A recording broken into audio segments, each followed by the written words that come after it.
Mon âme souffrira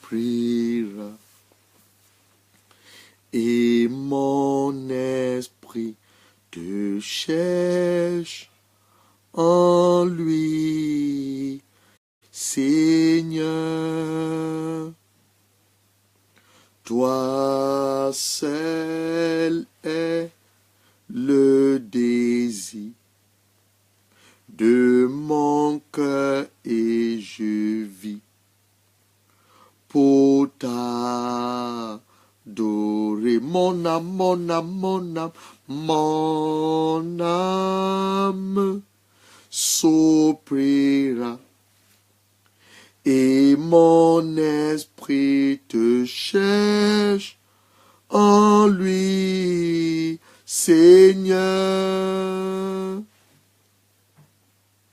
Toi seul est le désir de mon cœur et je vis pour t'adorer.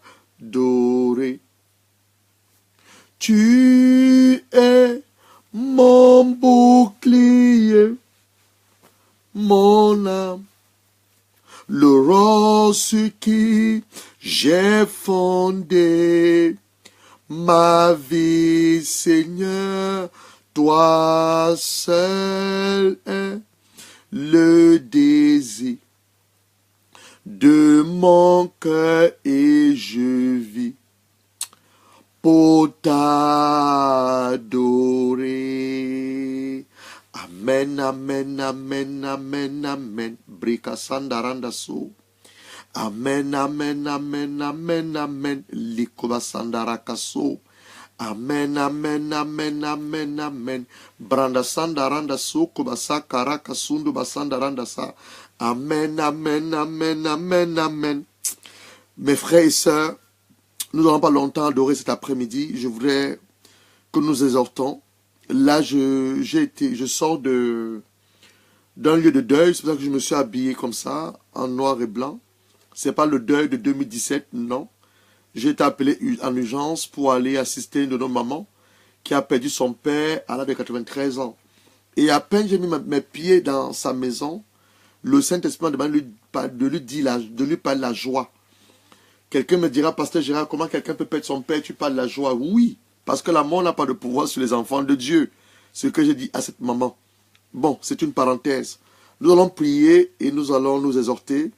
Nous voulons cet après-midi faire, comme on l'a annoncé, la rétrospective de l'année 2017 qui s'achève.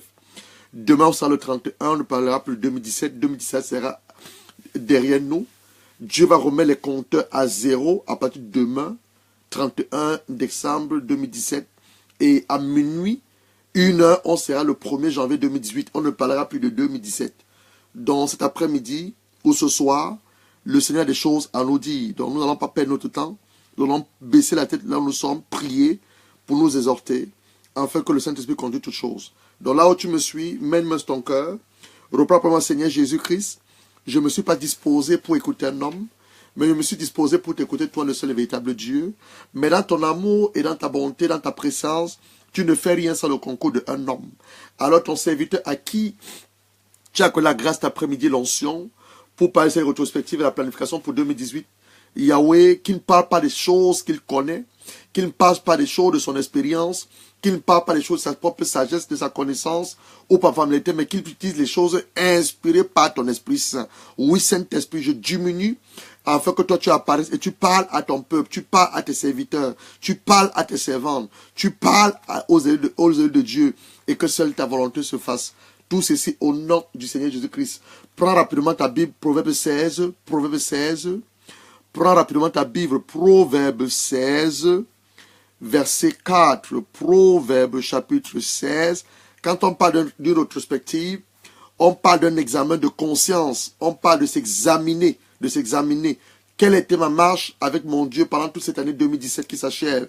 Quelle était ma vie, ma relation avec Dieu? D'abord, ta relation d'abord avec Dieu, ta relation avec ton prochain. La Bible dit dans Matthieu 22, aime Dieu de tout ton cœur, de toute ton âme, de toute ta force, et aime ton prochain comme toi-même.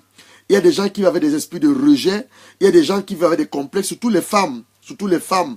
Je crois que par la grâce de Dieu, en 2018, le Seigneur va nous amener à parler à beaucoup de nos sœurs, beaucoup de femmes, celles qui sont complexées, pas complexées, celles qui vivent avec des complexes. Ça peut être un complexe d'infériorité ou un complexe de supériorité. Si tu te retrouves dans ce genre de situation, c'est simplement l'éducation que tu ne connais pas ton identité. La révélation de ton identité en Christ. La Bible te dit une chose. Ton père peut t'avoir abandonné. Ta mère peut t'avoir abandonné. Tu peux avoir connu une situation avec un homme. Tu as peut-être été marié, un homme t'a dessus, un homme t'a abusé, tu es frustré. Alors, au travers de ce qui s'est passé entre toi et cet homme, ça a laissé en toi une blessure qui fait en sorte que tu perds totalement tes capacités, le contrôle de ta personne, et tu te laisses abattre par les situations de la vie, ou alors le diable profite de ces portes qui ont été ouvertes par cette rupture, par cette séparation, pour t'amener à te sous-estimer. Tu dois savoir une chose, tu n'es pas le produit du hasard, tu n'es pas n'importe qui. Est-ce que tu sais qu'il y a une grâce particulière sur ta vie? Oui, il y a une grâce particulière sur ta vie. Tu n'es pas n'importe qui. Dieu t'appelle sa fille. Dieu t'appelle son élu. Dieu t'appelle la princesse et la prunelle de ses yeux. Dieu t'appelle sa reine. Donc arrête de te sous-estimer. Arrête d'écouter les mensonges du diable. Commence à te valoriser. J'ai l'habitude de dire une chose. Même si les hommes te disent pas que qui t'aiment, tu dois savoir une chose, que Dieu t'aime. Car Jésus-Christ est mort pour toi à la croix. Il n'est pas seulement mort pour toi à la croix. Il t'a purifié, t'a sanctifié par son précieux sang. Il ne t'a pas laissé seul. Il t'a également donné le Saint-Esprit. Et à dehors même du Saint-Esprit, il t'a donné sa parole. Cette parole, quand tu es en contact avec cette parole, la parole de Dieu, lorsque tu es en contact avec cette parole te révèle ta véritable identité. Ton identité n'est pas liée aux circonstances que tu traverses. C'est ça pourquoi je parle de ça. Ton identité n'est pas liée aux circonstances que tu traverses. Ton identité n'est pas liée aux circonstances dans lesquelles tu te trouves. Ton identité est liée à celle de Jésus.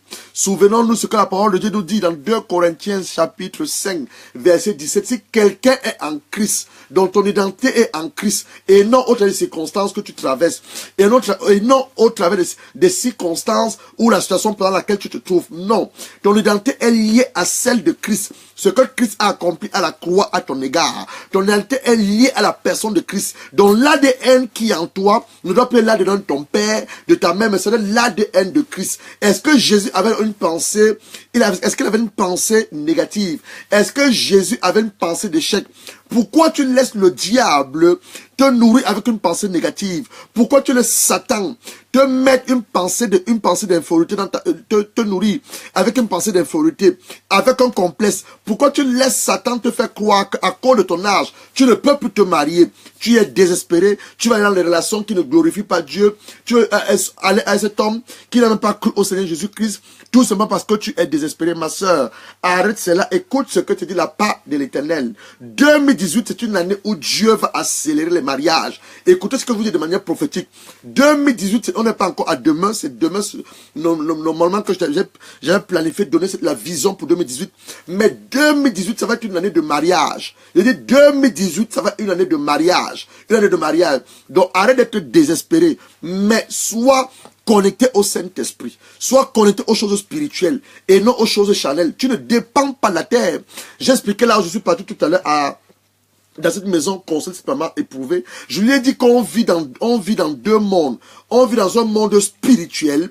En fait, on est sur la terre. La terre, c'est le monde physique qui est influencé par le monde spirituel. J'avais laissé ça la dernière fois, si vous vous souvenez. J'ai dit qu'on a 3 cieux. On a 3 ciels. Quand Dieu parle des cieux, il fait allusion à 3. On a 3 ciels. Le premier ciel, c'est sur la terre, là nous sommes, toi et moi. On est régi par les lois physiques, les lois naturelles et les lois spirituelles. Le deuxième ciel, c'est là le diable a établi son quartier général avec ses démons déchus. Le troisième ciel, là où l'apôtre Paul a été ravi en esprit, où Dieu lui a accordé une révélation. Souvenez-vous dans 2 Corinthiens, on est dans 2 Corinthiens chapitre 12, l'apôtre Paul, il dit il a été ravi à son esprit. Il allait dans le troisième ciel, où Dieu lui a montré des révélations, des choses à venir. C'était le troisième ciel. C'est là où Dieu réside. Dans le monde physique, est sous l'influence du monde spirituel. spirituel. Donc arrête de voir ta situation, arrête de voir ta circonstance, arrête de voir ta réalité physique, mais regarde plutôt le spirituel, la réalité spirituelle, là où tu es assis avec Christ. Éphésiens chapitre 2, verset 20 dit que quoi? Tu es assis dans les lieux élevés, les lieux célestes avec Christ, au-dessus de toute domination, au-dessus de toute autorité, au-dessus de toute prince de ce monde, au-dessus de tout ce que tu veux. Tu es assis là. Donc arrête de voir ta situation présente, ta circonstance, et te lamenter ou alors te dévaloriser. Non, tu n'es pas le produit du hasard. Si toi-même, si tu pouvais savoir qui tu es, tu n'es pas le produit du hasard. Tu es une bombe à retardement. Tu es une bombe à retardement. Tu es l'enfant de Dieu. Tu es l'élu de Dieu. Tu es le serviteur et la servante de Dieu. Et tu es le propre prophète et la propre prophète de ta propre vie. Donc, Proverbe 16, verset 4. L'Éternel a tout fait pour un but. Même le méchant pour le jour du jugement. L'Éternel a fait tout pour un but. Dans Ecclésiaste aussi 3, te dit ceci. Ecclésiaste chapitre 3. Il y a un temps sous le soleil pour toutes choses. Ecclésiaste, donc un temps pour faire son bilan, un temps pour parler à la rétrospective. Il y a un temps pour tout, un temps pour toutes choses sous les cieux. Un temps pour naître, un temps pour mourir. On va parler, là, on ne veut pas glorifier la mort, on n'est pas en train de parler de la mort ce soir. On veut parler de la rétrospective. Peut-être la mort en 2017, non, mais on veut parler de la rétrospective. Il y a un temps pour tout, un temps pour toutes choses sous le ciel. Un temps pour naître, un temps pour mourir, un temps pour planter, un temps pour arracher. On veut parler de la rétrospective de cette année.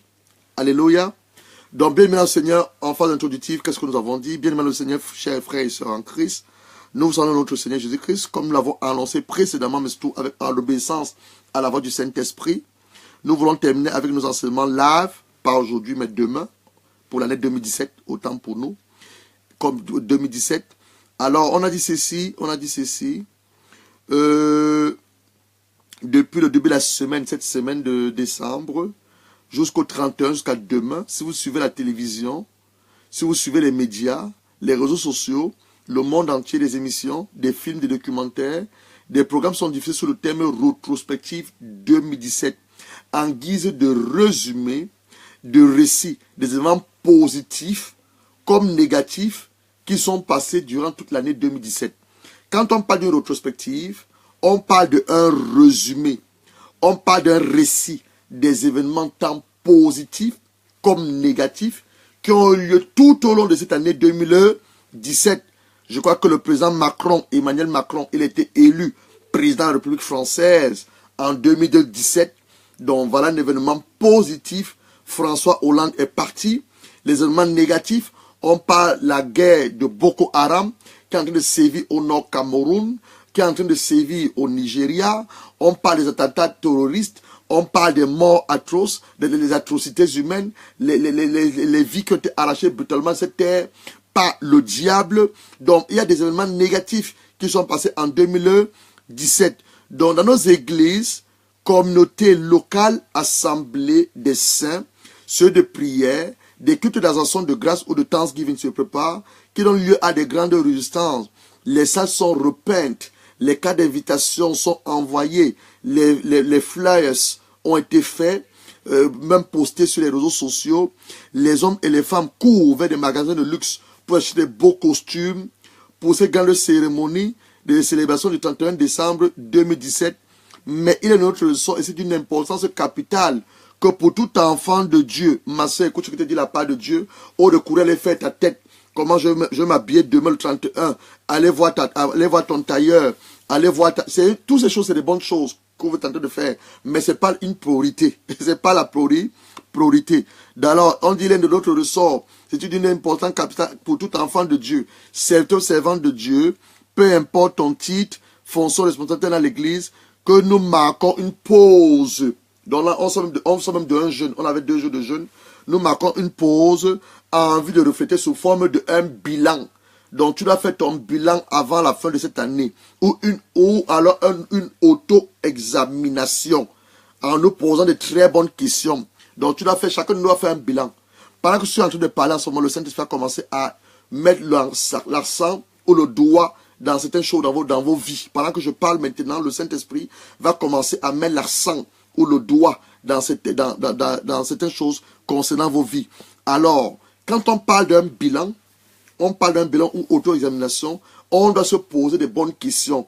Pour faire un bilan, il y a des questions que tu dois te poser. Brother Albas, I'm so sorry, I cannot preach in the same time in French and start in English.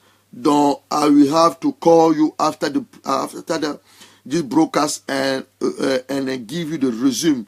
But while you are trying to speak at the moment, you are trying to do the retrospective or this year 2017, and I was just about to say, when you talk about retrospective, you're talking about a bilan, a summary of whatever we are encountered the whole year 2017, good as bad. You have to think about all those things. I'm going to continue to proceed in French, but I will call you after the broadcast to just give you some headache, some headache, some feedback or head up. Alors, qu'est-ce qui n'a pas marché dans nos réunions de prière? Première question. On est membre des églises. Peut-être dans un département, dans une église. Ton département, c'était cette année. Quelles sont les bonnes choses que vous devez maintenir pour qu'on amène entrer avec dans 2018? Quelles sont les choses que vous voulez totalement changer? Les campagnes d'évangélisation, combien d'âmes vous avez gagné au Seigneur cette année? Combien d'âmes ont été gagnées? Combien de nouveaux membres ont été baptisés? Je viens tout à l'heure de voir pas une vidéo, mais une photo. L'homme de Dieu, Raoul Fodi, qui rend des actions de grâce à Dieu parce que Dieu l'a permis de baptiser 105 personnes en une journée. 105 personnes en une journée. Ce n'est peut-être pas massif, mais c'est quelque chose. Parce que derrière, la Bible dit que quand une âme se repent, c'est la célébration dans les cieux. Une âme qui se repent, elle vaut mieux que 99 justes qui n'ont pas besoin de repentance dans le livre de Luc. Donc il a baptisé 105 personnes en une journée. C'est une grâce que Dieu a accordée à son serviteur. Que le nom du Seigneur Jésus soit glorifié. Alors, les âmes gagnées au Seigneur, les personnes baptisées, cette année 2017 qui s'achève, qu'est-ce qui n'a pas marché?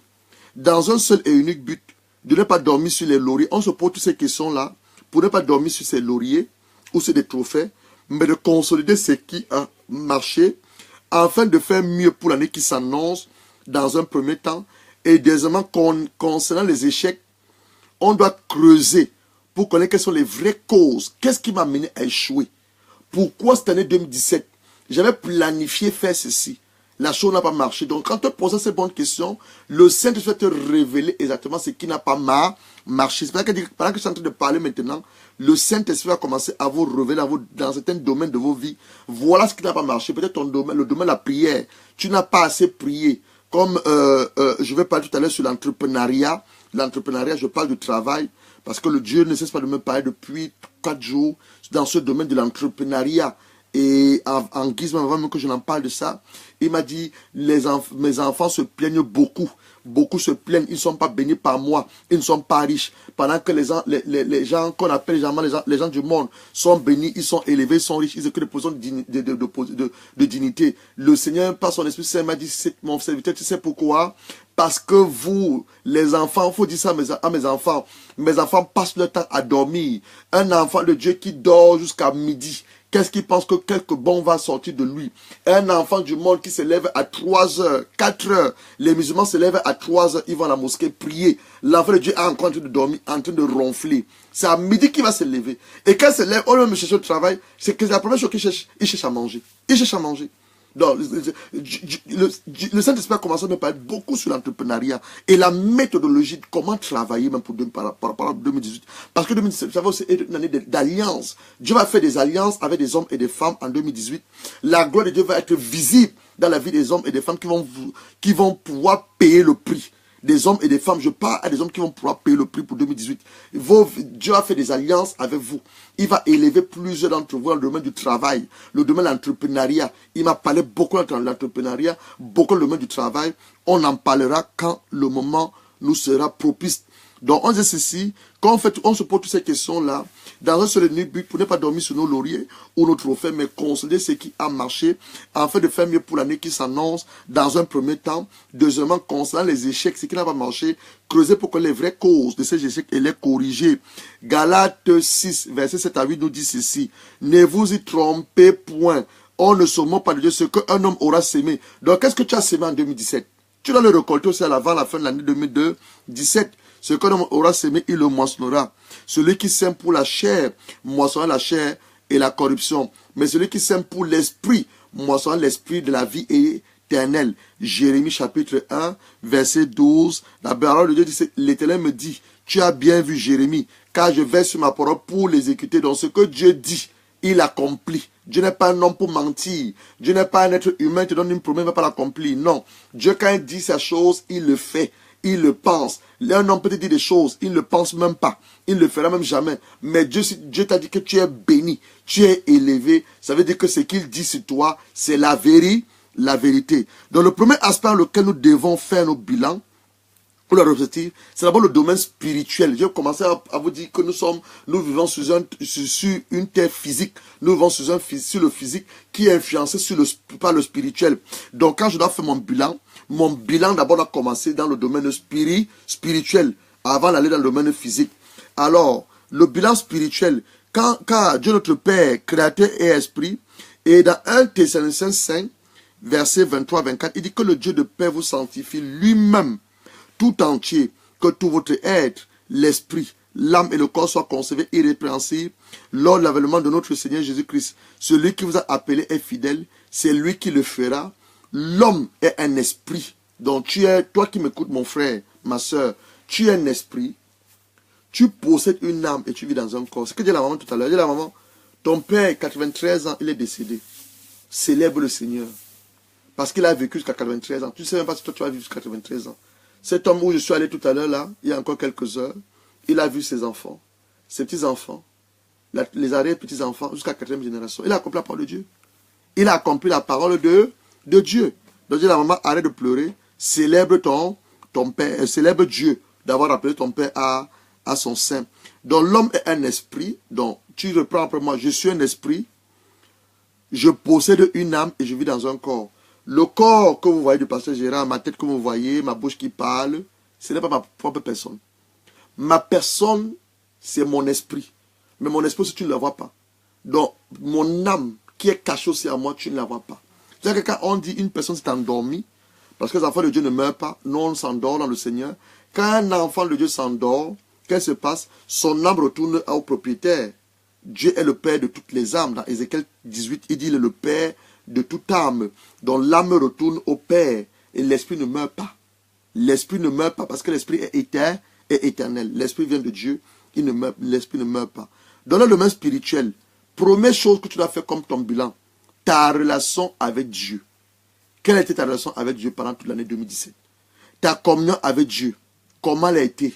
Je dis, quand tu fais ton bilan spirituel, promets de choses, ton bilan spirituel. D'abord, ta relation avec Dieu. Est-ce que tu connais même qui est Dieu? Tu entends tout le temps de part et d'autre. Oh mon Dieu. Oh, les gens s'exclament quand ils ont des difficultés. Les gens s'exclament quand ils ont des problèmes. Les gens s'exclament quand ils ont des soucis. Les gens s'exclament quand tout rien ne va. Oh mon Dieu, fais un miracle. Est-ce que tu connais qui est Dieu? Est-ce que tu connais un qui est Dieu? Ta communion avec Dieu, comment elle a été cette année? L'Éternel en guide de prescription ou de loi à Moïse, après qu'il ait délivré son peuple à la captivité des serviteurs d'Égypte, qu'est-ce qu'il va dire? Deutéronome 6, versets 5 à 6. Il va dire à Moïse, parle au peuple, dis à mon peuple, voilà comment il doit marcher. Il dit, Deutéronome 6, chapitre 5 à 6, tu aimeras l'Éternel, ton Dieu, de tout ton cœur, pas à moitié. Il y a des gens qui veulent aimer Dieu quand tout va bien. Quand rien ne va aussi, il ne veut plus. Non. La maman là tout à l'heure, elle était inconsolable. Elle me dit, pasteur, tu me parles de quoi? Mon père n'est pas mourir comme ça. Oh, j'ai dit, Seigneur Jésus, cette femme, si elle pouvait comprendre. Elle me dit, son père peut pas mourir comme ça. Il dit, tu connais comment Jésus est mort? J'ai voulu te poser la question de savoir à la maman. Le Saint-Esprit m'a arrêté. C'est pour ça que j'ai béni le Saint-Esprit. Il m'a dit, calme, femme, il m'a dit, ne parle pas. Elle me dit, mon père n'est pas mourir comme ça. Mon père, de son état, il n'est pas mourir comme ça. Pasteur, mon père est mort. À cause de quoi? Il a fait 3 jours. Il ne pouvait pas aller au sel. Il ne pouvait même pas uriner. Donc, il y a eu une infection en lui. Je dis, tu connais comment Jésus est mort. Jésus qui est mort pour l'humanité. Pour ton père que tu pleures maintenant. On a mis une couronne d'épines sur sa tête. Le sang sortait sur sa tête. On l'a flagellé sur son dos. Et le fouet, ce n'est pas le fouet qu'on fouette les animaux. Le fouet avec lequel on fouettait Jésus, c'était à cette forme. Il y avait des crochets sur les seins. Donc lorsqu'on frappait sur son dos, on tirait, ça enlevait sa peau. Ah. On a mis les clous sur ses doigts à la croix. Ses pieds, on a percé ses pieds. Sa côte, on a percé sa côte. Et toi tu me dis, pasteur, mon père, 3 jours, il a eu une infection à l'intérieur de lui parce qu'il n'allait pas au sel. Je dis, maman, arrête de pleurer. Célèbre Dieu. Ton père est parti à 93 ans. Arrête de pleurer. Je ne sais pas à qui je m'adresse maintenant. Tu m'écoutes en ce moment. Tu as peut-être une situation qui s'est passée dans ta vie ou dans ta famille en cette année 2017. Et tu as te lamenter. C'est à toi aussi que je parle. Si tu lis la Bible comme je la lis. Jésus est mort pour toute l'humanité entière. Il n'est pas mort pour l'église. Hein? Il est mort pour tous les hommes. Musulmans, bouddhistes, hindouistes. Il est mort pour tout le monde. Regardons la manière dont il est mort. Regardons la manière dont il est mort. Dans la Bible dit que quoi? Deutéronome 6, verset 5 à 6. Tu aimeras l'Éternel ton Dieu de toute pas à moitié. Les gens veulent aimer Dieu quand tout va bien. Quand rien ne va aussi, il faut continuer à aimer Dieu. J'ai beaucoup aimé l'homme appelé Job. Job a tout perdu. Satan a réclamé Job. Dieu a dit à Job, je te donne Job, mais pas son âme. Il a frappé les enfants de Job. Il a frappé la maison de Job. Il a frappé tous les biens de Job. La femme de Job va lui dire, une femme insensée. J'espère que tu n'es pas, toi qui m'écoutes, tu es une femme pleine de sagesse. Va lui dire, tu continues à adorer ton Dieu, pleure. Qu'est-ce que Dieu va dire? Quand le bien nous vient, on le loue. Pourquoi on doit pas aussi le louer? Oui, mais quand le malheur vient, il faut louer Dieu. Je ne suis pas en train de dire que tout ce qui est malheur vient de Dieu, ou on doit le louer pour tous les malheurs. Mais il faut reconnaître une chose, rien ne nous arrive, nous les enfants de Dieu, sans la volonté de Dieu. Rien ne peut arriver sans que Dieu le permette. Même Job, c'est Dieu qui a permis que Satan réclame Job. Et Dieu savait une chose, parce que Dieu, quand il a fait une chose avant son commencement, il savait qu'il allait restaurer Job plus que ce que Job avait au départ. Au début, on ne donne pas les noms des enfants de Job, mais à la fin, on donne les noms des enfants de Job. Et ce nom a une signification particulière. Dieu va restaurer Job au centuple. Donc je ne me pas de manière prophétique. Toi qui m'écoutes en ce moment, je ne sais pas ce que tu as perdu en 2017. Je ne sais pas ce que tu as perdu. Mais sache une chose, le Seigneur s'appelle à te restaurer comme il a restauré Job au centuple. Oh, Brekasakara. Je ne sais pas à qui je m'adresse. Je ne sais pas à qui je m'adresse cet après-midi. Je ne sais pas à qui je m'adresse. On a peut-être dit que tu ne peux pas avoir d'enfant. Que tu es une femme stérile, tu ne peux pas concevoir. Tes entrailles sont bouchées. Tu as les fibrons. Je ne sais pas ce qu'on t'a dit. Mais je ne te parle la part de Dieu Tout-Puissant. Que ce que les médecins ont dit, c'est un mensonge. En ce moment, je parle. La main de Dieu arrive jusqu'à toi. En ce moment, je parle. La puissance de Dieu te localise. En ce moment, je parle. L'enjeu de Saint-Esprit vient briser tout ce qu'on avait mis dans ton ventre. On avait mis dans ton ventre. Tout ce qu'on avait mis dans ton ventre. On avait mis dans ton ventre. Les choses qu'on a mis dans ton ventre. En ce moment, je te parle la part du Seigneur. Le Saint-Esprit te guérit maintenant. De la tête jusqu'à la plante de pied. Le Saint-Esprit te guérit maintenant. Tes entrailles sont ouvertes. Tes entrailles sont fécondes. Prêt à recevoir des enfants. Tu vas mettre au monde et tu vas accoucher et tu vas donner la gloire à Dieu le Père. Ça, je m'adresse à une femme. Je m'adresse à une femme à qui on a dit la situation n'est plus possible. Je parle des entrailles. Je parle des entrailles. Je parle des entrailles. Le Père ouvre tes entrailles. En ce moment, je parle. Le Père ouvre tes entrailles. Le Père ouvre tes entrailles par sa puissance, par l'autorité de sa parole et par l'onction du Saint-Esprit. Reçois cela, reçois cela. Reçois cela, ma soeur, au nom de Jésus-Christ. Tu aimeras ton Dieu de tout ton cœur, de toute ton âme et de toute ta force. Et ces commandements que je te donne aujourd'hui seront dans ton cœur. Et Jésus va répondre à la question posée par les Sadducéens qui cherchaient à l'éprouver de savoir quel est le plus grand commandement dans l'évangile selon saint Matthieu.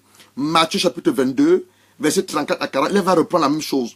Et les pharisiens ayant appris qu'il avait réduit au silence les Sadducéens, se rassemblèrent. Et l'un d'eux, docteur de la loi, lui fit cette question pour l'éprouver. Mais quel est le plus grand commandement de la loi? Jésus leur répondit, tu aimeras le Seigneur. Le premier bilan spirituel, est-ce que mon amour pour Dieu, ma soif pour les choses du royaume ont été mon partage en l'année 2017? Si ça n'a pas été mon partage en l'année 2017, en 2018, je m'engageais tous les jours. Matthieu chapitre 6, verset 33 te dit, cherchez premièrement le royaume des cieux et sa justice et toute autre chose, y compris le mariage que tu veux. Tu veux le mariage, tu veux les enfants, tu veux pas mal de choses, y compris toutes ces choses. D'abord le royaume des cieux. d'abord le royaume des cieux. Cherchez premièrement. Et je me rappelle au culte dimanche, au culte de, pas de dimanche dernier, je parle de l'école de dimanche. Je m'appelle à l'école de dimanche, quand tu es encore des enfants, on nous entendait cette chanson-là. Cherchez d'abord le royaume des cieux et sa justice. Et toutes ceux vous sont donnés en plus. Alléluia, alléluia. Les mots notices. Je sais que beaucoup d'entre vous n'ont même pas fait l'école d'enfants. Mais nous, par la grâce de Dieu, on a eu à faire l'école de dimanche. Nos motifs d'enfants, les motifs d'enfants. Et c'est ce que nous enseignons comme chanson. Alléluia, alléluia, alléluia, alléluia. Alléluia, cherchez d'abord le royaume des cieux et sa justice. Voilà les chansons que les motifs d'enfants nous enseignaient à l'école du dimanche. Quand tu es encore très jeune, les bébés même d'ailleurs, on nous enseignait cette chanson. Nous allons maintenant comprendre que nous devons avoir les yeux focalisés sur le royaume et non sur les choses de la terre. Donc il dit, tu aimeras le Seigneur ton Dieu de tout ton cœur, de toute ton âme, de toute ta pensée. C'est le premier commandement. C'est le premier, le plus grand commandement. Et voici le second qui est le semblable. Tu aimeras ton prochain comme toi-même.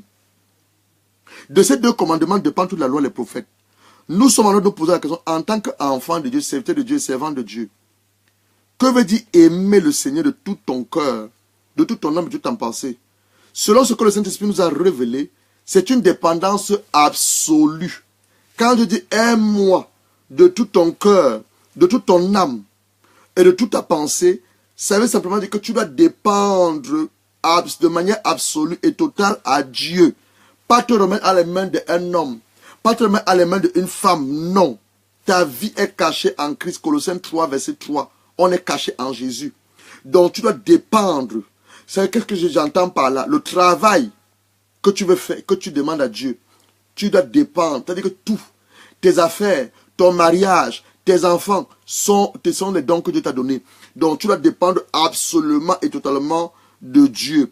Une dévotion, une adoration quotidienne, uniquement à la seule personne, basée sur une relation de confiance par la foi. Donc une dévotion, une adoration quotidienne à la personne de Dieu le Père, Jésus-Christ son Fils, le Saint-Esprit, le Paraclet, à la seule personne basée sur une relation de confiance par la foi. Donc le catalyseur est l'amour à l'égard de son Créateur. Exprimer la gratitude d'avoir été sauvé de la mort et de sa colère à venir. Le cœur est le ciel de l'intellect. Le cœur est le ciel des émotions. Enfin, le cœur est le ciel de la volonté de l'homme. Dans notre cœur, quand tu aimes Dieu de tout ton cœur, et on fait référence à trois choses. Le cœur, c'est le ciel de l'intellect. Le cœur, c'est le ciel des émotions, tu aimes dans ton cœur.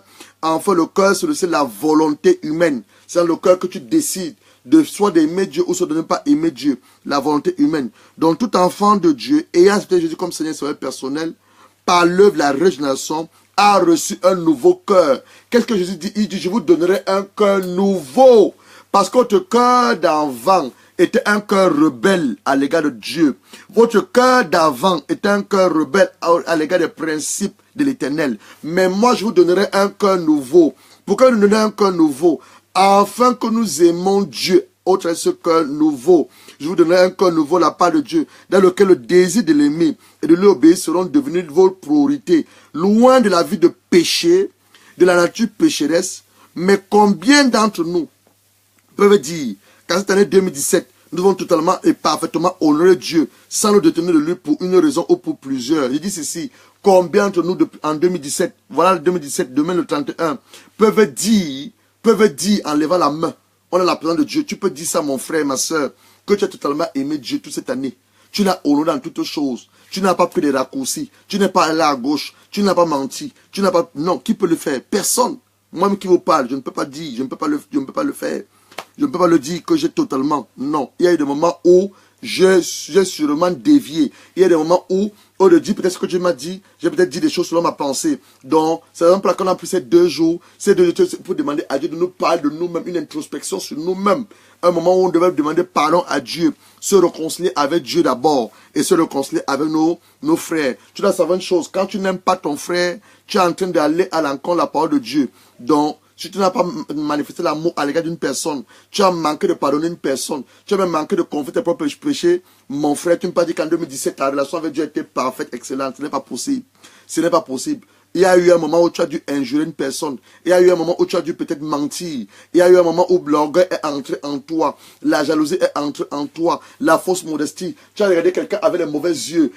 Il y a eu quelque chose qui s'est passé. Donc tu ne peux pas dire qu'en 2017, ta relation avec Dieu était parfaite. Non, tu peux le dire. Mais 2018, ça doit être parfait. 2018, ça doit être parfait. Certains ont très bien commencé l'année avec des fermes résolutions, des listes écrites, des plans établis. Mais devant certaines épreuves, persécution, tribulation, ils sont retrouvés à ne plus croire à leur Dieu. On dit ceci, certains ont bien commencé l'année. Ils ont écrit des projets dans des cahiers. Ils ont fait des résolutions. Ils ont dessiné des plans. Mais au-devant de certaines épreuves, les persécutions, la tribulation, l'argent ne vient toujours pas, tu te lamentes. Ils sont retrouvés à ne plus croire en Dieu. Mais commencent à visiter les marabouts, les charlatans, à laquelle d'une solution qu'on avait jadis abandonnée. Certains même sont même repartis voir les charlatans, les marabouts, les sorciers, croyant que la puissance ou la réponse vient de ces gens-là. Tu as oublié ton Dieu. Ou encore, nous sommes comportés comme Caïn. Caïn, c'est qui? Le frère de Abel. Dans Genèse 4, verset 1 à 11. Il va tuer son frère Abel, tout simplement à cause du fait que son offrande n'avait pas trouvé grâce devant Dieu. Mon frère, ma soeur en Christ, combien de personnes avons-nous répandu le sang innocent cette année 2017 par les péchés de nos lèvres? On a calomnié les gens. Tu as calomnié combien de personnes en 2017? Tu dois te repentir. Tu as calomnié combien de personnes? La médisance, le colportage. On est même dans l'église, hein? Les gens ne se parlent pas. Dans l'église, l'assemblée des saints. L'église où on est censé marcher comme Jésus nous demande de marcher par sa parole. Mais un frère ne parle pas à une certaine sœur. Les sœurs ne se parlent pas. Parce que la sœur dit, ah, le frère là, moi, c'est lui que c'est moi qui devais épouser. Et maintenant, là, c'est regarde sur l'autre sœur, la sœur gasparienne. Hein? Les sœurs à l'église, elles ne se parlent pas. Elles ne se parlent pas. Les sœurs à l'église. Il y a l'église, il y a le commérage, il y a la médisance, il y a même la sorcellerie charismatique, le colportage, le mensonge, le songui, le congossa. Hein? À l'église, on doit se repentir. Matthieu chapitre 12, verset 36 à 37. Je vous le dis, au jugement, les hommes rendront compte de toute parole vaine qu'ils auront proférée. Car par tes paroles tu seras justifié, par tes paroles tu seras aussi condamné. Donc nous devons demander pardon à Dieu pour toute mauvaise parole que nous avons laissé sortir de nos bouches en cette année 2017. Tu as peut-être calomnié un homme. Les gens même qui parlent des hommes de Dieu. Tu as parlé d'un homme de Dieu. Oui, peut-être l'homme de Dieu est tombé. Ton devoir de l'exposer, tu dois te mettre à genoux pour demander pardon à Dieu. Prier, intercéder pour cet homme de Dieu-là. Car la Bible dit ceci, dans Matthieu 12, verset 36 à 37, je vous le dis, au jour du jugement, les hommes rendront compte de toute parole vaine qu'ils auront proférée. Car par tes paroles tu seras justifié, par tes paroles tu seras aussi condamné. Que Dieu de nos actes? Nos actes dont parfois on se demandait si nous sommes des enfants de Dieu. Nos actes. Le manque d'amour entre les frères et les sœurs. On a l'église, on ne s'aime pas. On a l'église ne grandit pas. Pasteur Gérard, l'église ne grandit pas. Hein? Il n'y a pas l'amour entre les frères. Il n'y a pas la communion entre les frères. On a l'église, hein? Il n'y a pas d'amour entre les frères et les sœurs. Le manque de pardon. Quelqu'un t'a pétiné hier. Tu es incapable de dire au frère, hier ce que tu m'as fait, je n'ai pas aimé. L'amour de Christ a disparu dans nos cœurs. L'amour de Christ. Le manque de pardon. La haine. Les enfants de Dieu, on se hait les uns les autres. La trahison, on se trahit les uns les autres. Les jalousies, les luttes sans merci, etc. Vous les connaissez. On est dans l'église, c'est dans l'église, ce n'est pas dans le monde. C'est dans l'église qu'on retrouve tous ce genre de choses. Dans l'église. On manque l'amour entre les frères et les sœurs. Les hommes de Dieu se combattent entre eux. On manque l'amour. Le manque de pardon. On ne sait pas pardonner. Pourtant, la Bible nous dit, si tu ne pardonnes pas, toi-même tu ne seras pas pardonné. Jésus l'a dit. Pardonnez-vous les uns les autres. Priez les uns pour les autres. C'est ce qu'ils faisaient les apôtres. Les apôtres dans le livre des apôtres, les premiers disciples de Jésus, ils priaient les uns pour les autres. Ils confessaient même. Toi, tu es incapable même d'aller confesser. Tu peux venir confesser. Mon frère, après quand on termine là, hein, tu m'appelles pour dire que pasteur, je vais confesser. Je suis tombé en adultère 3-4 fois cette année. Tu peux le faire? On ne peut pas. Pourquoi? Parce que le cœur n'est pas pur. Mais ce soir, Dieu voudrait que nous ayons nos cœurs purs. Parce que nous allons nous réconcilier. Tu ne vas pas rentrer en 2018 avec ça. Non, non, mon frère. Refuse cela. Refuse cela, ma soeur. Ce soir, on est le 30. Demain le 31, tu ne vas pas entrer en 2018 avec toutes ces choses dans ton cœur. Il faut renoncer à ces choses. Te repentir. Cette émission est là pour exposer ce que nous avons dans nos cœurs. Afin que moi-même y compris, moi-même qui vous parle, afin que chacun d'entre nous, après cette émission, nous nous repentons sincèrement. S'il faut même que tu pleures, il faut pleurer. On va se mettre à genoux, on va pleurer. Tu vois que tu dors au sol, tu dis Seigneur, change ma vie. Je ne veux plus vivre de cette manière. Comment je peux être à l'église? Je passe mon temps à calomnier. Comment je peux être à l'église? Au lieu de marcher comme je le vois. Je vois souvent les sœurs. Quand je vois une sœur, je la désire. C'est satanique et diabolique. On est dans l'église. On ne se parle pas. Les frères ne se parlent pas. Les sœurs ne se parlent pas. On donne les autres du doigt. Quand la sœur la passe, elle a encore porté quoi aujourd'hui? Elle va encore nous montrer quoi? Non, non, non, non, non, non. Ce n'est pas les comportements des enfants de Dieu. Ce n'est pas les comportements des enfants de Dieu dont nous devons nous repentir. Nous devons nous repentir. Nous devons pleurer devant Dieu. Dis Seigneur, change-nous. Change-nous. Brise-nous. Façonne-nous. Alors, on parle maintenant de l'impudicité.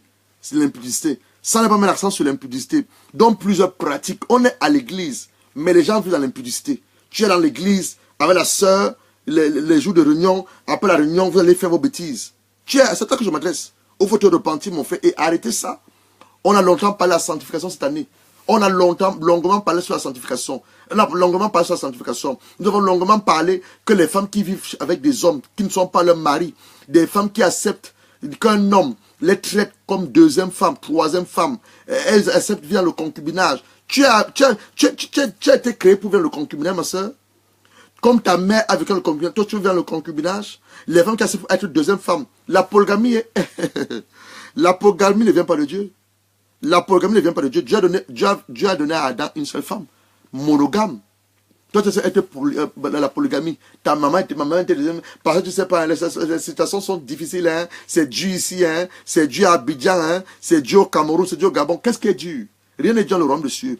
Le royaume de Dieu, c'est simplement l'obéissance à sa parole. L'obéissance à la voix du Saint-Esprit. Donc, ma soeur, sors de cette mauvaise relation-là. Dis à cet homme que tu as entendu, tu ne cesses pas d'entendre. Et c'est le Saint-Esprit qui te parle, qui ne sait pas de parler de ça. Que cette relation ne donne pas gloire à Dieu. Tu peux attraper une maladie, une grossesse indésirable. Tu peux même avoir des enfants, cette relation, une relation qui ne donne pas gloire à Dieu. Dis à cet homme que si tu ne veux pas m'épouser, laisse-moi tranquille. Mon corps, même, ce corps ne m'appartient même pas, c'est le temple du Saint-Esprit. Et je ne sais pas le polluer, je ne sais pas le souiller avec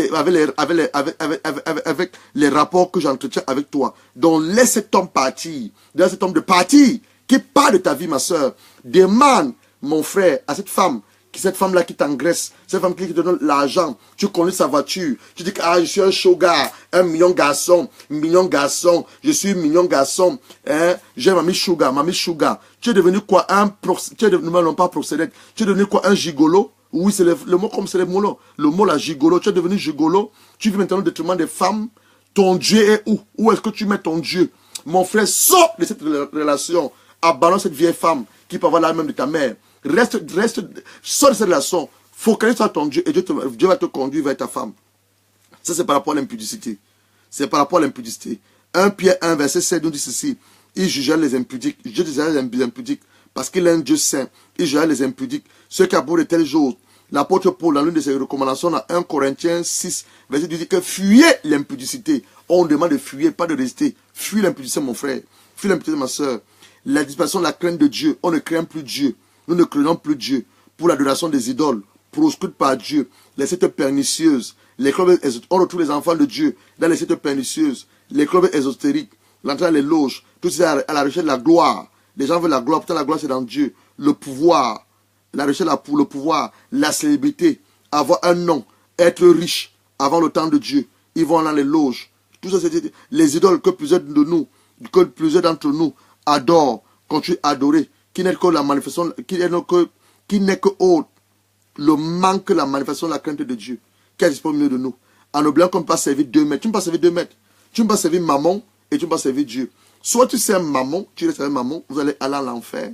Soit tu sers Dieu et tu auras la vie éternelle. La vie éternelle. On ne peut pas servir 2 maîtres. Et nos enfants ne sont pas du reste. Nous les laissons coller des posters géants. Ton fils colle son poster géant. Michael Jackson, qui est mort. Il invite l'esprit de mort dans sa chambre. Michael Jackson, qui est encore mort là.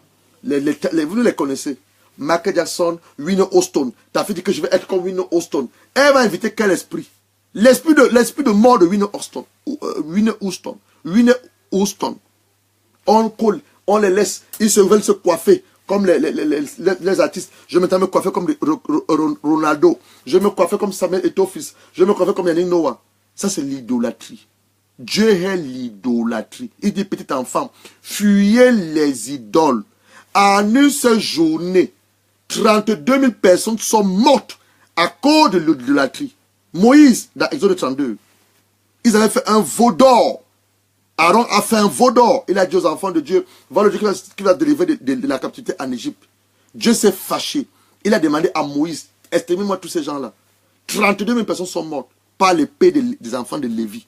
À cause de quoi? L'idolâtrie. Toi, tu laisses tes enfants, ils sont sur Facebook, ils sont sur le computer. Tu connais les trucs que tes enfants voient. C'est comme ça qu'on recrute même nos enfants dans les sectes pernicieuses. C'est comme ça que les pédophiles entrent en contact avec nos enfants, avec ton fils, ta fille. Et tu es surpris que ton fils, il se comporte bizarrement à la maison. Pourquoi ton fils se comporte bizarrement à la maison?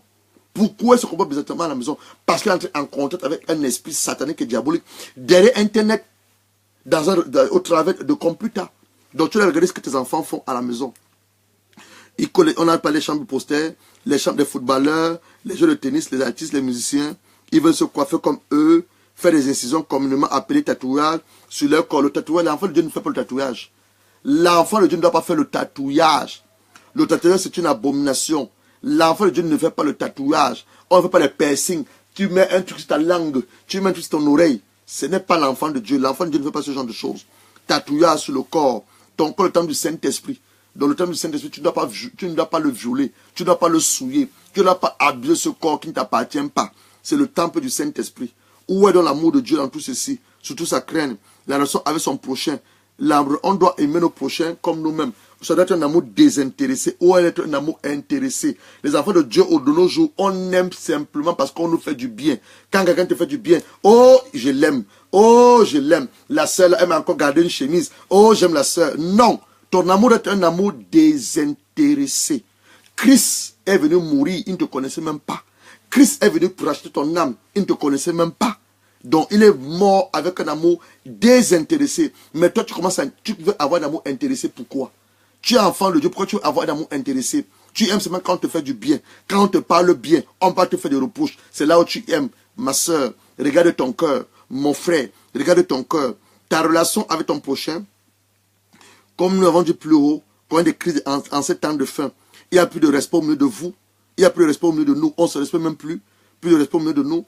Le manque d'amour, le manque de pardon, criade. Pourtant, parler de Dieu nous commande d'aimer son prochain comme soi-même. Si tu t'aimes, il faut aimer ton prochain. On aime ceux qui ont l'argent. Hein? On aime ceux qui ont l'argent. Ils occupent les premières petites places dans nos églises. Vous allez voir dans les églises, on a consacré le premier banc. Ce sont les diacres, les anciens, certains hommes dignitaires de la société. On les met au premier rang parce qu'ils ont l'argent.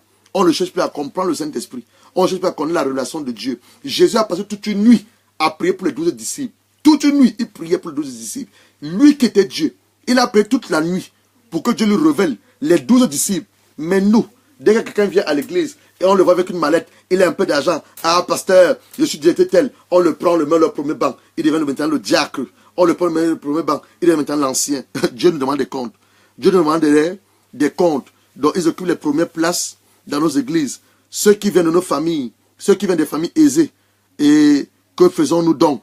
Dans Acte 10, verset 34 à 35, dit ceci. Alors Pierre, ouvrant la bouche, dit en vérité, je reconnais que Dieu ne fait point d'acception de personne, mais qu'en toute sa nation, celui qui le craint, donc il faut craindre Dieu, qui pratique la justice, lui est agréable. Donc pour être agréable à Dieu, il faut le craindre et pratiquer la justice. Pourquoi favorisons-nous certaines personnes dans nos églises, assemblées locales, nos relations de traitement des autres?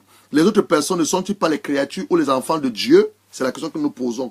Pourquoi favorisons-nous certaines personnes dans nos églises? Même nous, même toi, ma soeur, dès que tu vois tel arriver dans l'église, tu vas courir rapidement aller prendre son sac. Pourquoi tu vas prendre le sac de ton frère qui est à côté de toi? Dès que tu vois tel venir à l'église, mon frère, ah, la femme, c'est la femme du président, ah, c'est la femme de l'ambassadeur. Tu sais, c'est une chose. On est tous d'abord les créatures et nous devenons enfants de Dieu par la foi. Elle est l'enfant de Dieu comme tu es l'enfant de Dieu. Même si dans la société, elle est la femme du président. Je ne te dis pas qu'on ne doit pas l'honorer en tant que femme de présidente. Tu dois l'honorer. Mais quand on est dans l'église, l'assemblée des saints, on est tous en train de lever les yeux vers notre Père. Nous sommes tous les enfants de Dieu. Donc, il ne doit pas avoir un favoritisme. Il ne doit pas avoir le népotisme. Savons-nous que nous comportons tous devant le tribunal de Dieu. Les dettes. Tu as pris les dettes en cette année 2017. Tu les as remboursées. Voici l'année qui est en train de finir. Hein. Il faut appeler tes créanciers. Je ne dis pas des dettes. Les gens qui ont les dettes, tu ne veux pas payer les dettes. Tu dois savoir que tu es esclave de celui à qui tu dois. Tu as pris les dettes, tu prends l'argent des gens à gauche, à droite, tu ne veux pas rembourser cet argent. Ma soeur, écoute ce que je dis de la part de Dieu. Mon frère, appelle ces gens, demande-leur un pardon.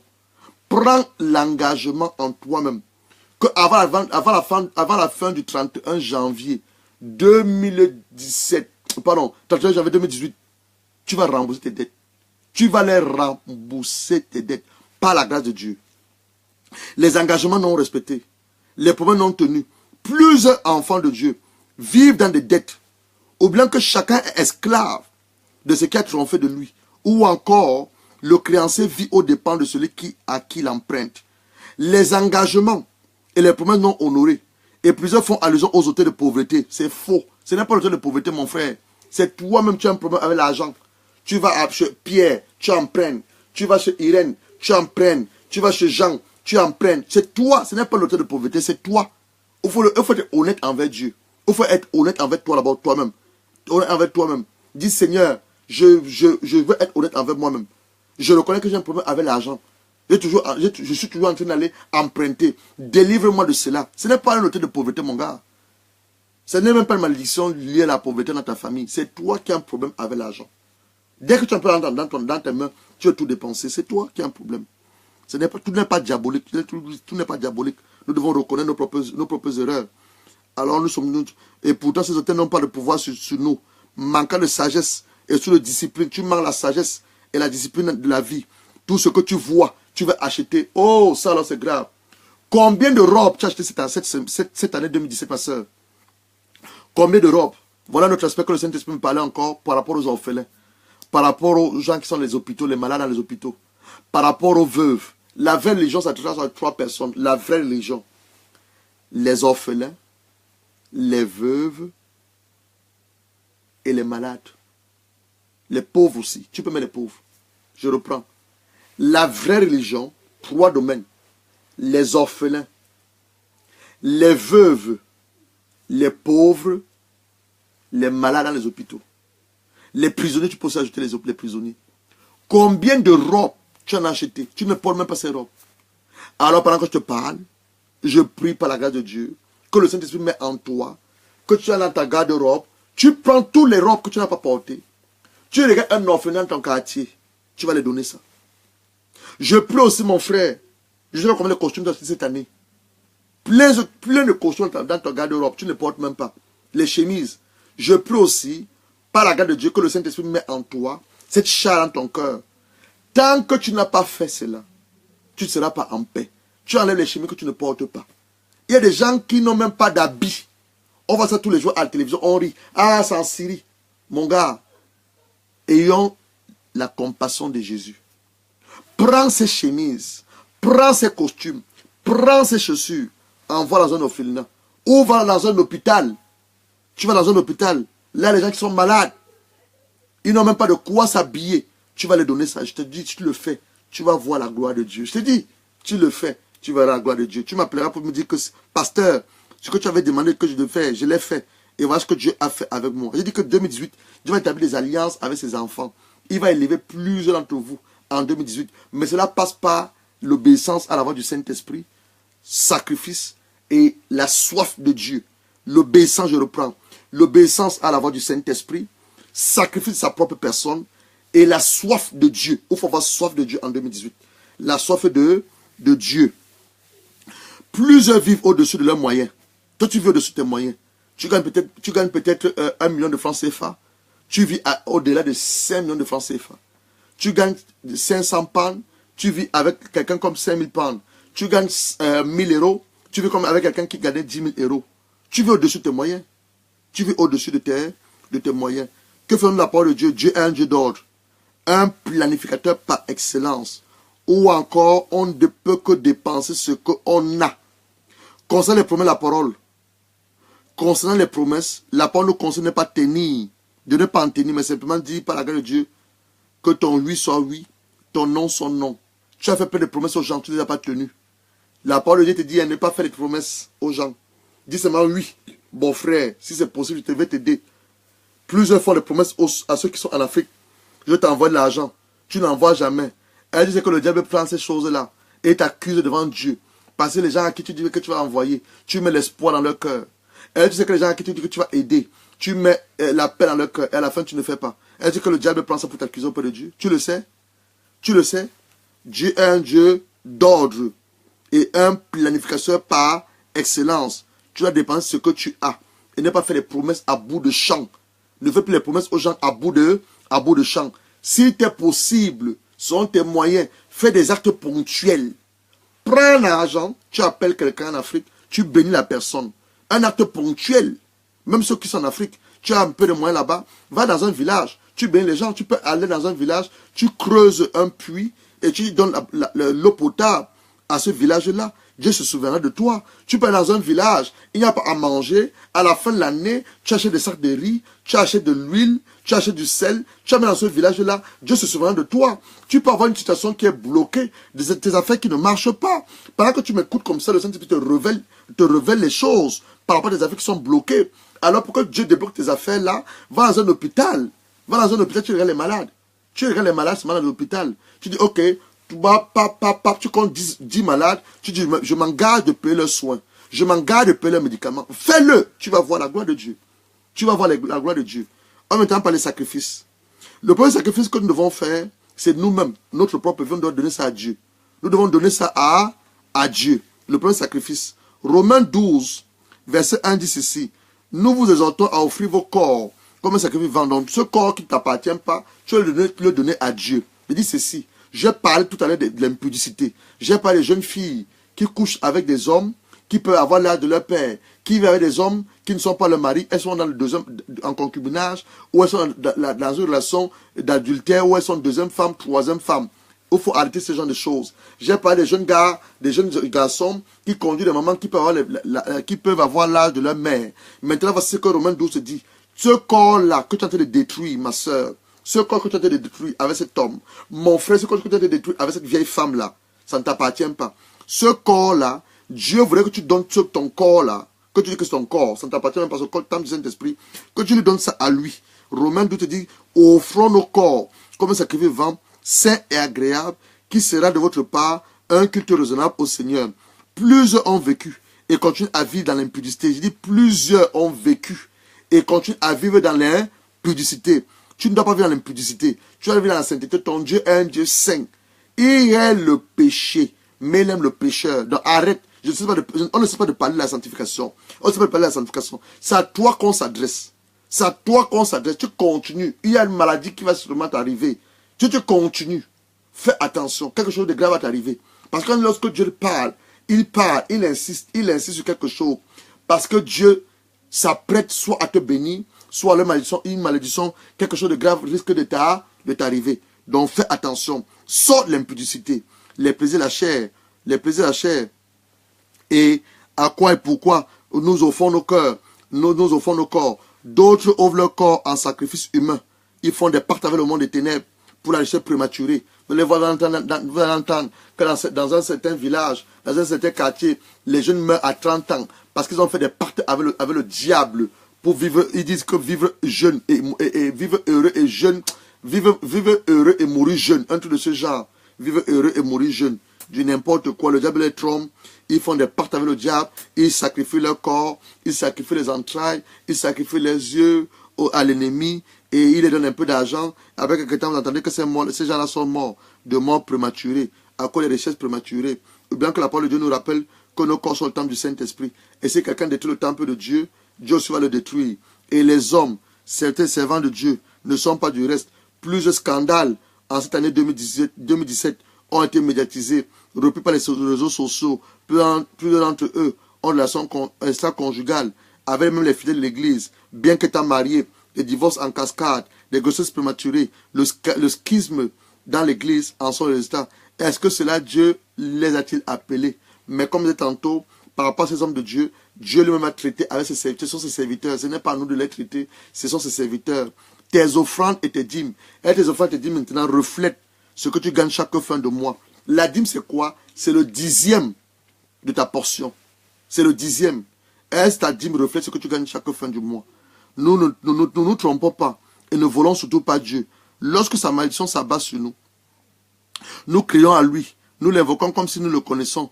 Nous ne connaissons pas la cause. Jésus pouvait dire à la femme samaritaine dans Jean 4, verset 23-24, mais l'heure vient, est déjà venue, où les vrais adorateurs adorent le Père en esprit et en vérité, car sont là les adorateurs que le Père demande.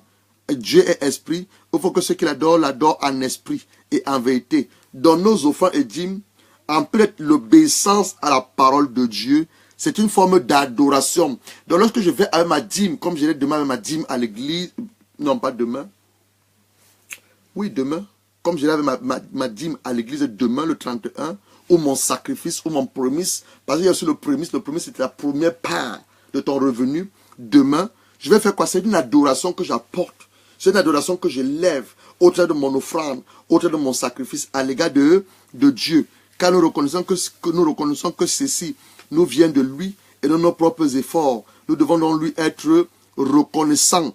Nos prières et nos jeûnes. 1 Thessaloniciens 5, verset 17, qui dit priez sans cesse. Matthieu 6, verset 16 à 18, dit que il faut jeûner. L'arme efficace que Dieu a donnée à tout enfant de Dieu, c'est la prière, la communion avec le Père au travers du Saint-Esprit. Sans nos prières, il est pratiquement impossible à Dieu d'agir et se manifester dans nos vies, celles de nos semblables. Et Jésus sur la terre, en dehors d'avoir une coutume de prière, a fait la prière sa priorité. Jésus avait des coutumes de prière. Et Jésus a fait la prière sa... Regardez le misère de Jésus. Il allait chaque fois à la montagne prier. Quand il descendait à la montagne, les miracles s'opéraient. Les guérisons. Il chassait les esprits impurs. Autre de quoi? Sa vie de prière. Mais toi, tu es enfant de Dieu, tu ne veux pas prier. La prière est ton canal avec ton Père. La prière est le réseau. Le réseau qui n'a pas d'interface avec ton Père. Tu ne pries pas. Tu vois que ça va tomber du ciel, ça ne tombera pas du ciel. Ça ne tombera pas du ciel. Donc il faut revenir à des bonnes méthodes. La prière, il faut prier. Nous allons terminer. Je parle tout à l'heure au niveau du travail. Si tu travailles encore pour le salaire, tu n'as encore rien compris. Je vais finir avec ceci. Il dit que le Saint-Esprit a beaucoup parlé sur le travail, l'entrepreneuriat. L'entrepreneuriat. Si tu travailles encore pour le salaire, tu n'as encore rien compris. Je ne suis pas en train de dire que tu ne mérites pas ton salaire. La Bible dit même que l'ouvrier mérite son salaire. Et c'est tout à fait normal. Il est vrai qu'après ton dur labeur, tu dois récolter quelque chose à la fin du mois. Mais tu ne dois pas avoir les yeux focalisés sur ton salaire. C'est Dieu qui te paye, pas ton employeur. Dieu t'amène dans cette compagnie, ou tu es même propriétaire, ou bien toi-même tu es une compagnie, pour que, au travers de cette compagnie, que tu es présent dans la compagnie, fais prospérer la compagnie. Ta présence à la compagnie, fais gagner les marchés à la compagnie. Ta présence à la compagnie, fais de cette compagnie la prééminence. Promis en toutes choses. Oui, parce que toi-même tu es un premier. Oui, tu n'es pas un dernier. Tu es un premier. Je dis ceci. Le Saint-Esprit va beaucoup parler dans le domaine de l'entrepreneuriat, le domaine du travail. Tu n'es pas dans cette église ou dans cette entreprise en vain. Dieu t'a amené dans cette compagnie de nettoyage, dans ce magasin, dans ce restaurant, pour que ce restaurant prospère. Ta responsabilité de prier pour le restaurant. Ta responsabilité de prier pour ton manager, le manager du restaurant. Ta responsabilité de prier pour ton supérieur. Mais toi, en tant qu'enfant de Dieu, il ne me traite pas bien, hein? Mon pasteur ne me paie pas bien, hein? Il ne me paie pas bien. Non, arrête ça. C'est des mauvaises attitudes. Le Seigneur m'a beaucoup parlé sur le domaine de l'entrepreneuriat. Il m'a beaucoup parlé sur le domaine du travail. C'est pour ça qu'il dit qu'en 2018, le Saint-Esprit va établir des alliances avec plusieurs enfants de Dieu dans le domaine de l'entrepreneuriat. C'est la raison pour laquelle j'en parle maintenant. Donc tu n'as plus voir le salaire que tu reçois à la fin du mois, Mais tu dois voir que ta présence dans cette compagnie doit faire en sorte que la compagnie prospère. Ta place dans cette compagnie doit faire en sorte que ta compagnie ait la prééminence. Tu vas dans une compagnie où on vend le savon. Donc toi, ton attitude n'est pas comme toutes les autres personnes. Mais beaucoup d'enfants de Dieu, qu'est-ce qu'ils font? Ils vont seulement au travail. Ils avaient même arrêté au travail. Tu es au travail, le téléphone dit que le téléphone, tu n'as pas avec tes copines. Tu passes ton temps avec tes copines, surtout les femmes. Tu es au téléphone avec tes copines. Non, ma soeur, arrête ça. Tu es l'enfant de Dieu. Tu es un modèle par excellence. Tu dois montrer l'exemple. Et non, ne pas montrer l'exemple. Tu dois montrer. C'est toi qui dois montrer l'exemple aux autres. Même si tes collègues prennent le téléphone, appellent leurs copains, leurs copines, toi ne le fais pas.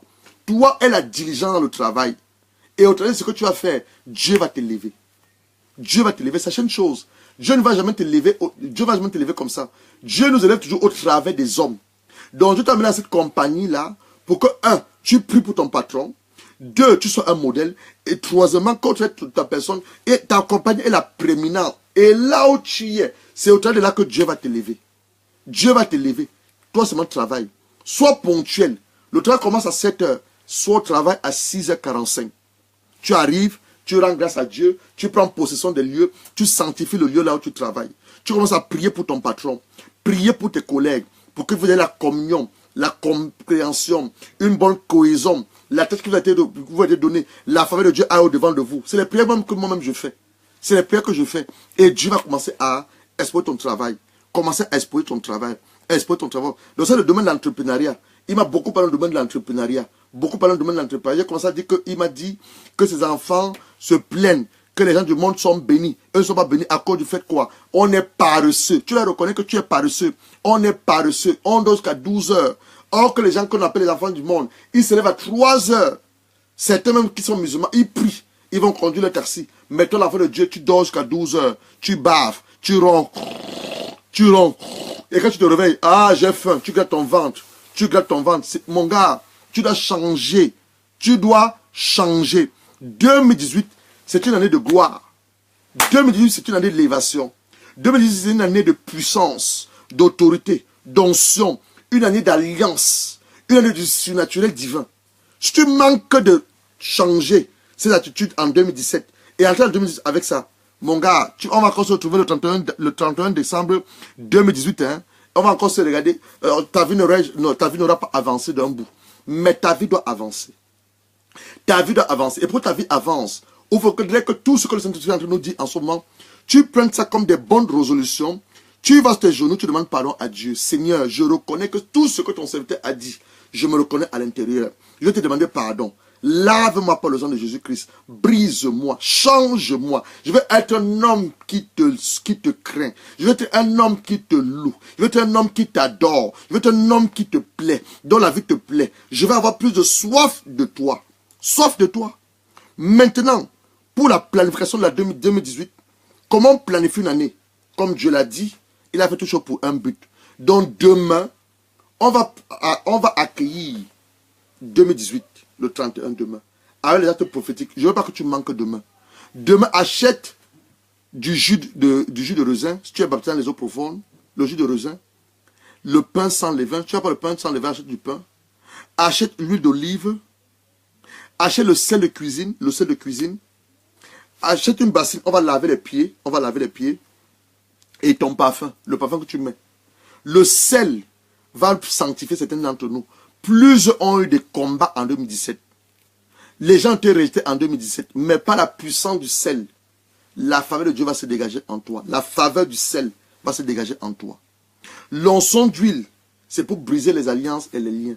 Le laver tes pieds, c'est pour purifier tout ton corps. La sainteté, c'est pour établir une nouvelle alliance avec toi et ton Dieu pour l'année 2018. Donc, si tu es marié, si ton mari peut suivre ça avec toi, c'est une bonne chose. Tu es marié, mon frère, si ta femme peut être là, c'est une bonne chose. Si vos enfants peuvent être là encore, c'est encore puissant. Si les enfants ne seront pas là, prends les photos de tes enfants. Demain, je ne veux pas que tu manques à cela. Demain sera 16 h. Quand on va adorer notre Père, on va apporter un petit enseignement et nous allons passer à des actes prophétiques pour accueillir 2018. Afin que nous entrons dans 2018, c'est une année d'explosion 2018. Nous avons entré dans cette année 2018 remplie de la plénitude de Dieu, remplie de l'onction de Dieu, étant sanctifié, étant purifié, ayant lavé nos cœurs, ayant enlevé l'orgueil, ayant enlevé la jalousie, ayant enlevé la mélancolie, ayant enlevé le colpotage, la calomnie, mais étant pur, étant sanctifié.